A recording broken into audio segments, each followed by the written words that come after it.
सोचिए जरा, कोई आपको 10 लाख डॉलर ऑफर करे, लेकिन उसे पाने के लिए अपनी जान दांव पर लगानी पड़े, तो क्या कोई ये सौदा करेगा? चलिए, आज हम एक ऐसी ही पहेली को सुलझाएंगे जो जोखिम, इनाम और जिंदा बचने की हमारी पूरी समझ को परखने वाली है। तो इस पहेली की शुरुआत होती है एक ऐसे ऑफर से जिसे ठुकराना सच कहूं तो बहुत मुश्किल है। एक खुफिया संगठन 10 लाख डॉलर दे रहा है, लेकिन जाहिर है इस रकम के पीछे एक बहुत ही खतरनाक शर्त छिपी हुई है। 10 लाख डॉलर मतलब इतनी बड़ी रकम जो किसी की भी जिंदगी पलट सकती है, पर इसे पाने का रास्ता बिल्कुल सीधा नहीं है। 3 जानलेवा टेस्ट्स में से किसी एक को चुनना होगा और उसमें जिंदा बचकर दिखाना होगा। ठीक है, तो चलिए एक एक करके इन विकल्पों को देखते हैं। शुरुआत करते हैं पहले ऑप्शन से, जिसमें एक बहुत ही ताकतवर हथियार का मुकाबला घर में इस्तेमाल होने वाली एक आम सी चीज से है। तो पहले टेस्ट में आमने सामने है एक रॉकेट प्रोपेल्ड ग्रेनेड जो किसी भी चीज के परखच्चे उड़ा सकता है, और बचाव के लिए एक साधारण सा किचन रेफ्रिजरेटर। जी हाँ, इसी के अंदर छुपकर धमाके से बचना है। अब देखिए, यहीं से असली मुश्किल शुरू होती है। ये तो पता है कि हथियार एक आरपीजी है और पनागा एक रेफ्रिजरेटर, लेकिन जो सबसे जरूरी जानकारी है, मतलब धमाका कितनी पास में होगा, वो तो बताई ही नहीं गई है। और यही तो सबसे बड़ा सवाल है। ये जो पास में लिखा है, इसका मतलब 5 फुट है या 50? सिर्फ एक शब्द का ये फर्क ही जिंदा बचने या न बचने का फैसला कर सकता है। सब कुछ इसी एक शब्द पर टिका है। चलिए अब दूसरे टेस्ट की तरफ बढ़ते हैं और देखते हैं कि यहाँ कहानी कैसे आगे बढ़ती है। इसमें पनाहगाह थोड़ी ज्यादा आधुनिक और मजबूत है। इस बार सामना है टीएनटी से। कितना ये कोई नहीं जानता, बस कहा गया है ढेर। और पनाहगाह है एक साइबर ट्रक जो अपनी मजबूती के लिए काफी मशहूर है। करना यह है कि अंदर बैठना है, जबकि बाहर चारों ओर टीएनटी के ढेर फट रहे हैं।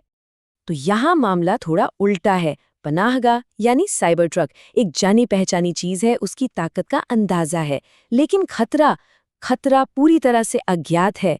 विस्फोटक की मात्रा सिर्फ एक शब्द में बता दी गई, ढेर।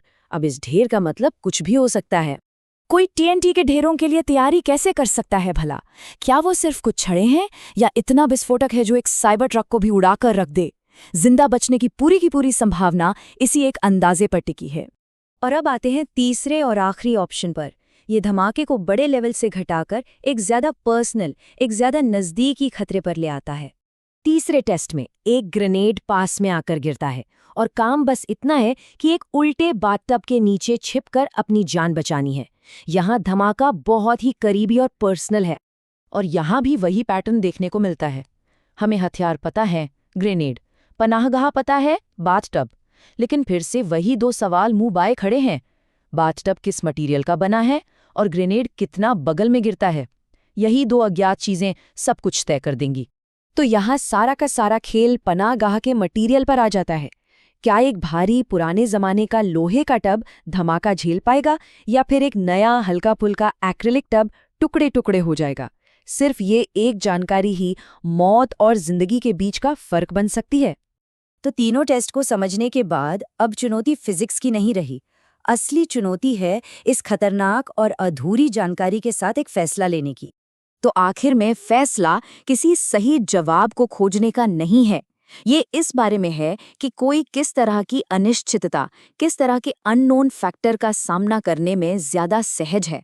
चुनना ये है कि किस अनजान दुश्मन से लड़ना है।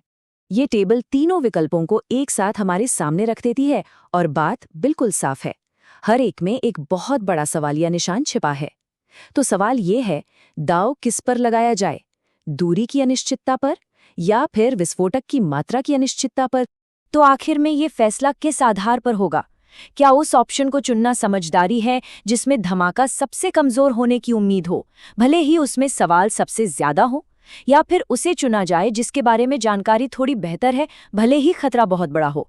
10 लाख डॉलर के लिए रणनीति क्या होनी चाहिए, इस पर सोचिएगा जरूर।